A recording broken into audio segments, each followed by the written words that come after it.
Welcome to Tenor Tech, where I solve the problems you didn't even know you had.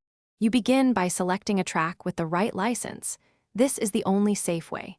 Search for CC BY or CC0 files so you can use or monetize content. Once you find a candidate, download the original high-quality file and save the license text and creator contact. You should also note song length, BPM, and any attribution requirements. This step prevents strikes later, and it ensures YouTube's Content ID won't falsely match a copyrighted master. Move to editing once done. You now prepare the track for your video and prove compliance.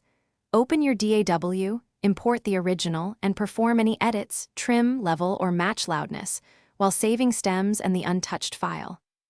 At the same time, create a simple README that records the license type, artist, date, and source information. Keep it alongside your project files. Make sure to add the exact attribution text into the video description and display credits on screen if the license demands it. This documentation protects you. You finish by uploading with full transparency so YouTube and viewers see your rights. In the video description, paste the license text and attribution exactly as required and reference your README file location. If Content ID flags the track, use YouTube's dispute form immediately and attach the license and README. Explain why the license permits your use. If problems persist, escalate with platform support and retain all records for at least 2 years. This step resolves most disputes if you followed the process correctly.